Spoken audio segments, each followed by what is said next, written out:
I've been working with entrepreneurs for over 20 years, and nothing is quite as alarming or jarring as watching an entrepreneur sabotage the opportunity and the success that they have created. That's why it's so frustrating that it happens all the time. I'm Alex Sharfin, and this is the Momentum Podcast, made for empire builders, game changers, trailblazers, shot takers, record breakers, world makers, and creators of all kinds. Those among us who can't turn it off and don't know why anyone would want to. We challenge complacency, destroy apathy, and we are obsessed with creating momentum so we can roll over bureaucracy and make our greatest contribution. Sure, we pay attention to their rules, but only so that we can bend them, break them, then rewrite them around our own will. We don't accept our destiny, we define it. We don't understand defeat because you only lose if you stop, and we don't know how. While the rest of the world strives for average and clings desperately to the status quo, we are the minority, the few, who are willing to hallucinate there could be a better future, and instead of just daydreaming of what could be, we endure the vulnerability and exposure it takes to make it real. We are the evolutionary hunters, clearly the most important people in the world, because entrepreneurs are the only source of consistent, positive human evolution, and we always will be.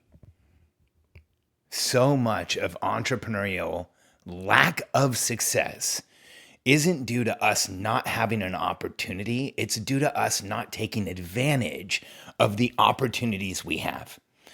And I think there is a clear reason why we sabotage success, or reasons why we sabotage success.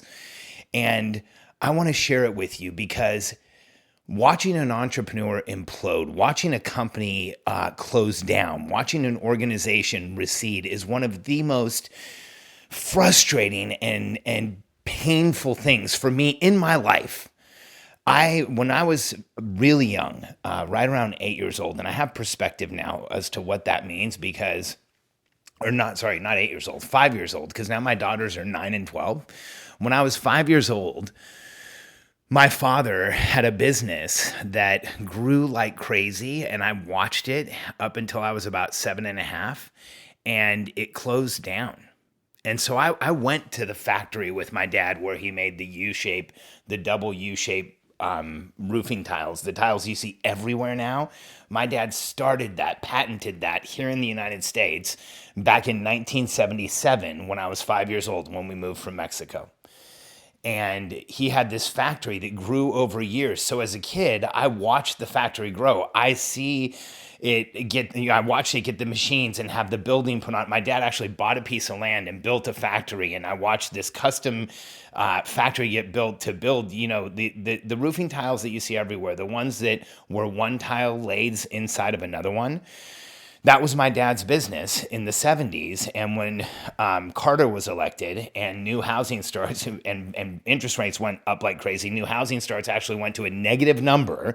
My dad owned a construction business, and he was manufacturing those tiles, or a business in construction. He was manufacturing those tiles. And I was there the day that they had the auction. I was there when he and his partner flipped a coin, and the partner took the drinking fountain and my dad took a drill press, and that drill press stood in my garage, in my family's garage, I think from that day until I was in my teens. I don't think my dad ever used it. It was just there. And I remember as a kid, like going out and looking at the drill press because I knew what it represented. It represented this incredible factory, this massive opportunity that closed down. And it started this obsession I had around the question, how do you make business grow? And then that was a pivot to when I was in my 20s, I had figured that out. I mean, I read so much. I obsessed over this. I didn't stop reading. I read about successful people. Then I read business books. Then I got into business at a really high level. And I obsessed around how do you make business grow? And here's the reality. In my 20s, I learned how you can make any business grow. And I did it over and over and over again. So much so that a lot of those businesses grew out of business. More businesses die of indigestion than starvation, over $1 million. So I watched How You Make Business Grow, but then I had this like insight, hey, you've got to keep it in business. So I started asking the question, not just how do you make business grow, but how do you stop business from failing? And it's a quick pivot to how do you make people grow? So I obsessed over human beings. And in all of my work with entrepreneurs, I've watched it over and over again. Entrepreneurs sabotage their success. You know, it is one of the most painful and debilitating. I get a little emotional talking about it. It's just debilitating when I watch an entrepreneur just start making bad decisions and sabotaging their team, sabotaging themselves, and not showing up in a way that they shouldn't. Here are the symptoms of sabotage. I want you to know what they are. So it's the entrepreneur who starts to procrastinate excessively. They're doing well, but now they're procrastinating. They're not doing what they need to do. Or the entrepreneur who just doesn't show up. Like, makes a commitment and doesn't fulfill the commitment and doesn't show up. This happens all the time. Talk to people who and ask them, have you ever been, burned by a small business? And they'll tell you stories of these things. It's the entrepreneur who starts having increasingly erratic behavior, has trouble showing up, a lack of focus, not getting the right things done on a daily basis, making commitments and not fulfilling them. All of those things are sabotage of success. That is you sabotaging your success. If you don't feel like showing up, those are all symptoms that you are in a sabotage loop. And here's what my experience says about being in a sabotage loop is if you have an opportunity and you're not fulfilling it. Now, if you don't have enough opportunity, if you're not generating enough leads and you're doing all of those things, well, those are the symptoms of you not taking the right action. Go generate leads. But if you have a business that could grow and you've created an opportunity that should grow, but you're not making the right decisions, you know that you're leaving money on the table. You know there's more opportunity there. You know there's more that you should be doing. You can see the $1 million, the $10 million, the $100 million company. You know the math would work if you could just get the things you need to get done, but it's not happening. You are in a sabotage loop. You'll start arguing with partners. You'll start frustrating yourself if you're working on your own. You'll start getting down on yourself. You'll start seeing the people around you show up in a different way. You'll start getting frustrated with the people around you.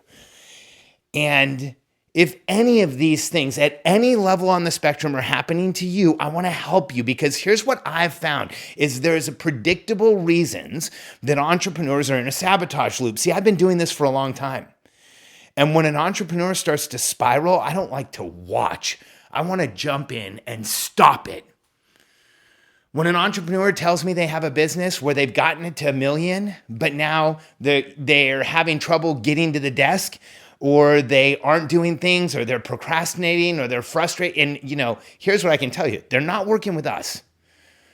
Because here's why we get into sabotage loops. There's several reasons. So first, and by the way, I watch this over and over, and you can watch it in any industry. When we were in real estate, the top 10 real estate agents in the United States was a revolving door because most of the real estate agents had these issues. In businesses where the average business size is small, like real estate, average business size is very small. The average realtor, I think, makes about 30 or 40, maybe it's up to $50,000 a year, but it's not that much, and that's gross. Half of realtors in the United States make nothing every year. So that's an industry where the numbers are small. You see this sabotage of success all the time. So let me share with you why this happens so you can make sure you don't have this happen to you, because you never figure out you're in a sabotage loop until it's done. So first, if you can't see your next steps, if you're in a place where there's a lot of opportunity, but you don't have clarity around what you should be executing every day, you don't have a strategic plan that tells you where you're going to be tomorrow, you don't have a process to create that strategic plan, here's what happens. Eventually, you can only run project by project for so long, and without having a strategic plan, it starts getting hard for either by yourself, it's really difficult with a team, it's near impossible to grow without a strategic plan, so you'll start to sabotage your results. You'll start to have those feelings of procrastination. You'll find yourself wanting to sleep in. If you don't have a strategic plan, that's why. If that's what's haunting you, the feeling of why am I sleeping in? See, sometimes we're so deep in a sabotage loop, it's not that we're even saying, why am I not doing everything I should do? We're asking questions like, why am I sleeping in? Because we're so backed away from the actual problem. Like, you're not doing the things you should do, and it's frustrating you, and your to-do list isn't getting done, and it feels like the weight of the world's on your shoulders, and now you're getting frustrated with yourself, and now you're at the place where that is causing such a high level of exhaustion, you actually feel like you need more sleep because of all the pressure and noise that's going on. It's brutal. Another reason why entrepreneurs sabotage their success, get this is one that's going to shock you. It's when they're overwhelmed by the opportunity that's just around the corner and they know how big it is. If you've looked at your business and you've said, oh, I think this is so huge, but you're not getting the right things done and you're not executing, you're not moving forward, it might be because you're overwhelmed by the size of the business. And it probably means you're a highly integral entrepreneur. You're someone who tells the truth most of the time. You don't BS. You might tell a white lie every once in a while, but for the reality of your life, you are an honest, integral entrepreneur. And when you're overwhelmed by the opportunity, here's what happens. See if this makes sense.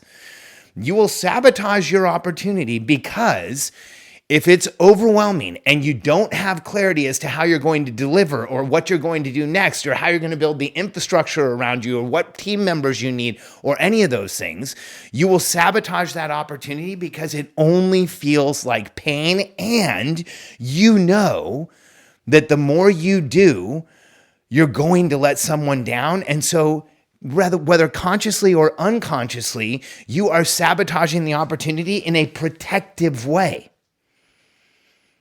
So some of these things, they're so removed from our consciousness that there's meta programs that are going on. Like, I'm an honest entrepreneur. I don't lie. I don't make things up. I tell people the truth. Well, if you're overwhelmed by the opportunity, chances are you're going to have a really hard time growing it until you can see the next steps, until you can see how to handle it all. Then you'll stop the sabotage. Here's another big one. Earlier I was talking about if you don't have leads coming in, go out and get crazy with lead generation first, then focus on that. But if you have generated leads and you've got people coming towards you and there is opportunity there and you're not doing the right things, it may be because you're overwhelmed by your success. And here's what I mean by that. It's not just that you won't take the action because you don't know how to deliver. It's that there's so many people coming towards you that there's such a high rate of flow. One other reason that you might get into a place where you sabotage your success is you are in a true growth equals pain cycle. You're in a place where you have created an opportunity where the more you sell, the more those clients will tell other clients, the more business you'll get, and the more you perform right now, the more pain you will be in because you don't have the structure, the systems, the people, the infrastructure around you to deliver on what that would take. And what happens when you feel that way is in the moment, you will not show up in the way you want to. You will not do what you want to do. You will be thinking, why am I not getting all this stuff done? Or people around you will be questioning, why isn't he getting all this stuff done? It's because you're in a growth equals pain cycle. And this can be one of those things where, and where you see this like crazy is in real estate. Katie and I did, like I said earlier, we did a ton in real estate. The top 10 is a revolving door. There's a reason. It gets to a point in real estate where because there's no training on team building, everybody trains how to lead generate and sell, but no or negligible training on team building. Everybody gets to a point where growth equals pain, even in the top 10 businesses in real estate.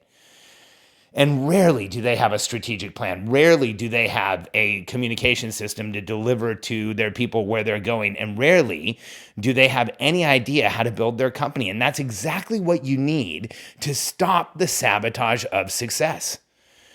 is to have clear structure around you so that there is always a strategic plan.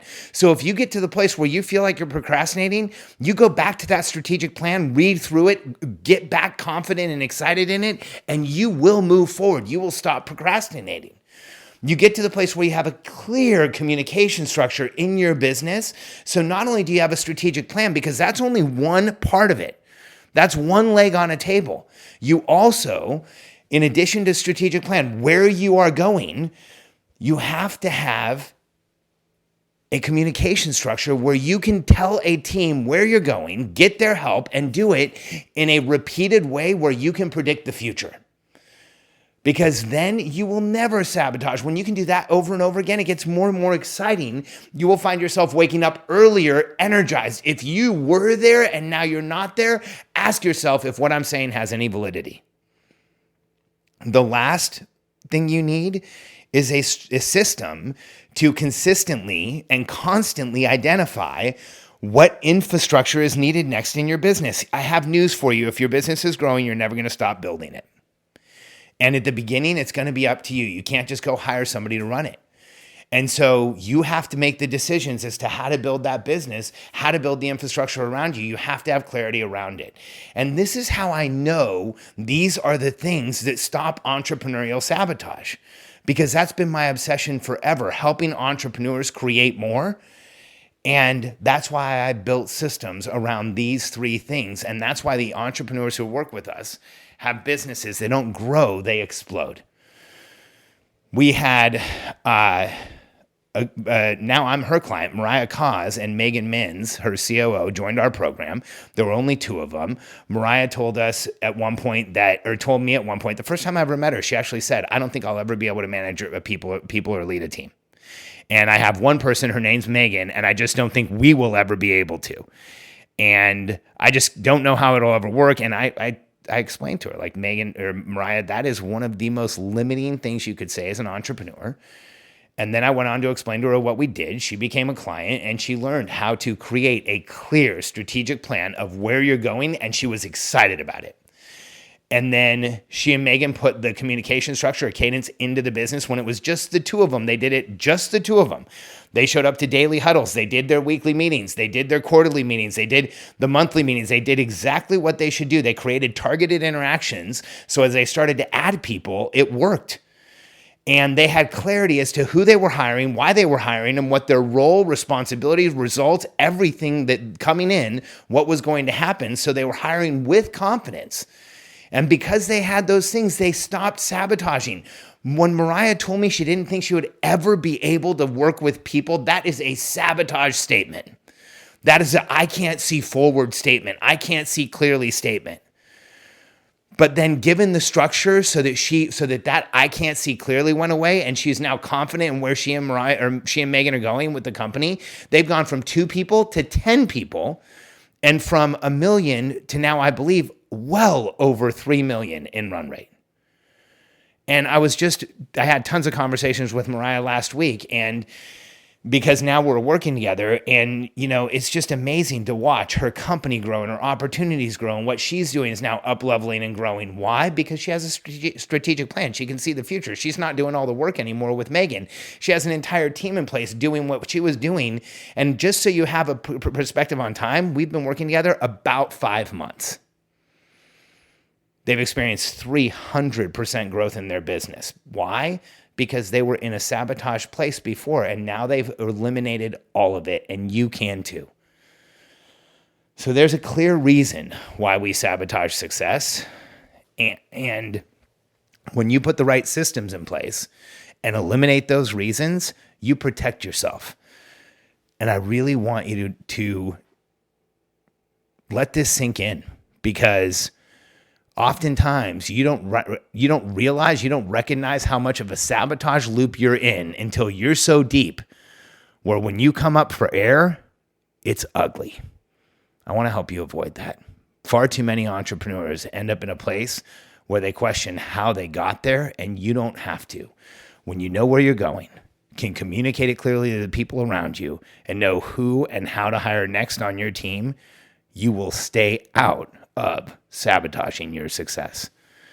If you're ready to move your business forward in a way that you never thought possible, go to billionairecode.com, answer a few questions for my team, and fill out the information and book a call with one of my team members. Let us share with you how we help entrepreneurs grow their businesses fast in a way that things like sabotage and procrastination are a thing of the past, because there's so much to focus on, because your excitement is about how fast you're growing. billionairecode.com.